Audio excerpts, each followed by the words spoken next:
Halo, Halo, Halo, nama saya Andreas Parasian, mahasiswa Departemen Teknik Industri Fakultas Teknik Universitas Indonesia. perkenalkan saya Gabriela Regina. perkenalkan nama saya Ricardo Rianto. Perkenalkan, saya Sabrina Salsabila. Halo, perkenalkan, nama saya Musyafa Muhammad Nafal Erlangga dari Departemen Teknik Industri. Perkenalkan, saya Faiz Kevin dari Departemen Teknik Industri, Fakultas Teknik Universitas Indonesia.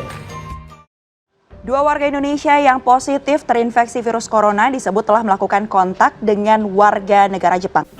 Tahun 2020 merupakan tahun yang kelam bagi negara Indonesia karena tanggal 2 Maret kemarin, Presiden Republik Indonesia, Bapak Insinyur Haji Joko Widodo mengumumkan bahwa terdapat dua warga negara Indonesia yang positif terkena COVID-19 seusai berinteraksi dengan warga negara Jepang yang positif terkena COVID-19.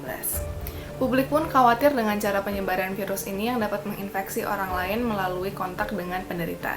Hingga pada saat video ini dibuat, tercatat bahwa terdapat 12.071 kasus warga positif COVID dan 872 diantaranya dinyatakan meninggal dunia. Para tenaga medis bekerja keras untuk menangani pasien yang terjangkit, namun nyawa mereka sendiri juga terancam kapan saja. Untuk membatasi ruang gerak penyebaran virus, pemerintah menyatakan bahwa setiap tenaga medis wajib mengenakan APD untuk mengurangi resiko penularan dari pasien.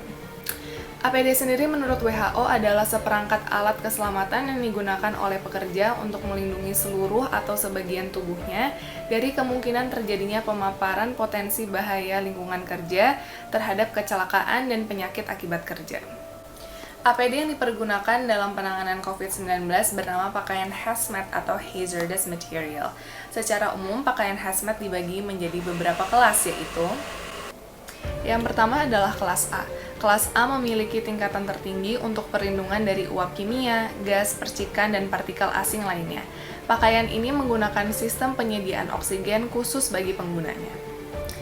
Kelas yang kedua adalah kelas B, yaitu APD yang digunakan dalam penanganan COVID-19. Pakaian ini melindungi penggunanya dari percikan bahan kimia atau biologis, namun tidak dapat melindungi penggunanya dari uap kimia karena udara yang dihirup oleh penggunanya merupakan udara luar yang hanya disaring menggunakan filter. Kelas C merupakan kelas APD yang hanya digunakan apabila pengguna berhadapan dengan bahan kimia dan telah mengetahui berapa konsentrasinya di tempat tersebut. Kelas yang keempat dan yang terakhir adalah kelas D, yaitu APD yang tidak melindungi penggunanya dari kontaminasi bahan kimia atau bahan biologis. Keadaan yang serba sulit ini membuat permintaan APD melonjak drastis dan membuat stok yang dimiliki oleh pemerintah habis dalam sekejap. Usaha pemerintah untuk melakukan impor alat pelindung diri juga tidak dapat diandalkan, mengingat bahwa negara-negara lain juga membutuhkan pasokan APD. Dalam situasi seperti ini, yang bisa diandalkan hanyalah industri APD dalam negeri. Oleh sebab itu, pemerintah melalui Kementerian Perindustrian menginstruksikan agar industri tekstil hingga industri otomotif membantu memenuhi kebutuhan APD hingga kebutuhan peralatan medis. Kita juga perlu mengetahui konsep bottleneck yang ada pada dunia industri. Bottleneck adalah suatu keadaan di mana terjadi hambatan pada suatu sistem produksi karena ada unsur produksi yang datang terlalu cepat sehingga tidak bisa ditangani dengan semestinya. Namun, apakah kebijakan tersebut merupakan tindakan yang bijak? Lantas, apakah permasalahan yang paling mendasar yang memperlambat penanganan COVID di negara kita? Dan bagaimana peran masyarakat untuk ikut andil dalam menyelesaikan wabah ini?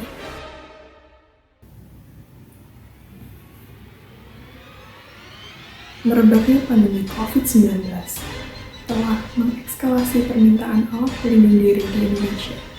Dalam waktu singkat, terjadi kelangkaan alat pelindung diri bagi tenaga medis. Permintaan APD yang tinggi tidak diimbangi dengan kesiapan anggaran maupun infrastruktur yang memadai, sehingga supply chain APD tidak optimal. Mengapa supply chain APD tidak optimal? Karena pemerintah sangat lambat dalam membuat draft procurement APD. Padahal, faktanya APD produksi lokal telah menumpuk di gudang.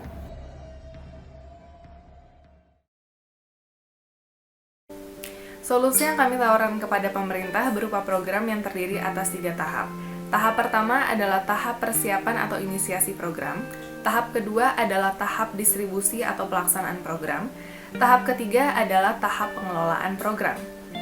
Ketiga tahapan ini, khususnya tahap ketiga, kami susun sedemikian rupa untuk meminimalisir terjadinya korupsi atau tindakan-tindakan yang tidak sesuai dengan SOP program.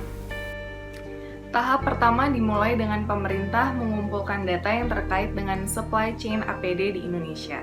Data utama yang perlu dikumpulkan adalah data jumlah stok atau penyimpanan APD di gudang atau warehouse produsen APD, data jumlah produksi dari produsen APD yang disuplai ke pasar, dan data identitas atau alamat produsen APD.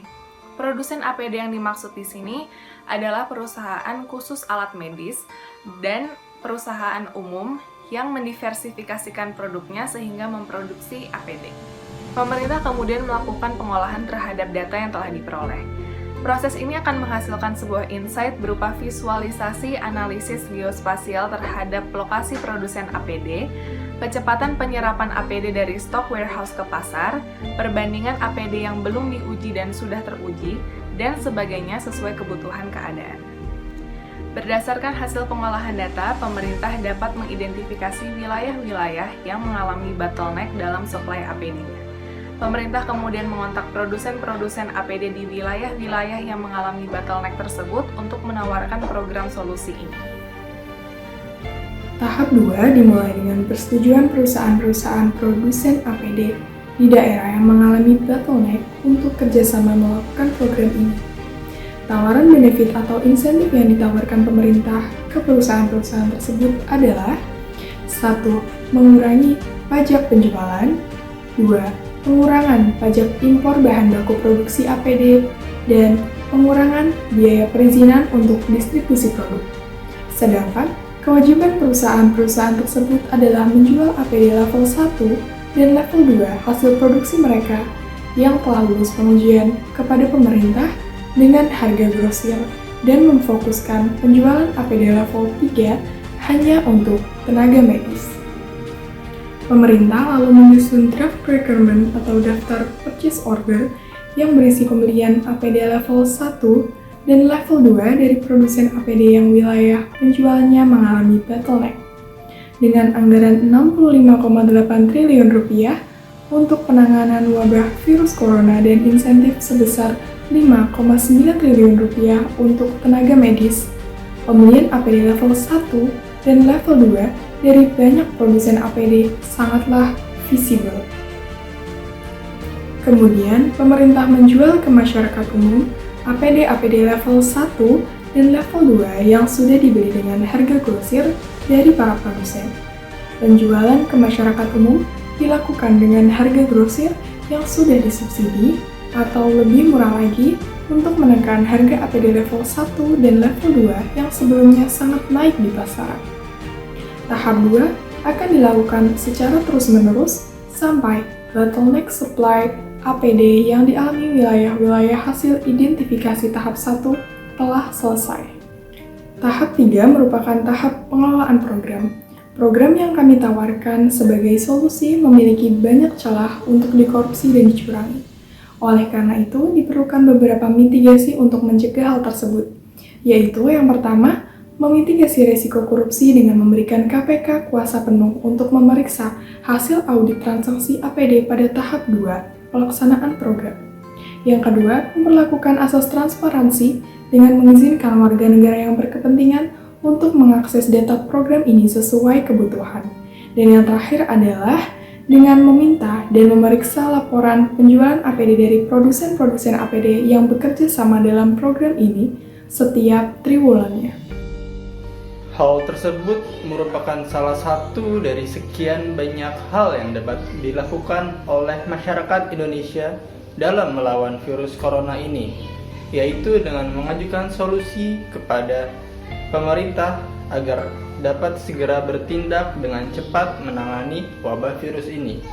Namun, kita dapat membantu untuk memutus mata rantai penyebaran virus corona ini dengan cara melakukan hal-hal yang produktif di dalam rumah. Dengan demikian, Diharapkan ketika virus ini telah usai, kita dapat beraktivitas kembali seperti normal di dalam suatu keadaan, yaitu the new normal.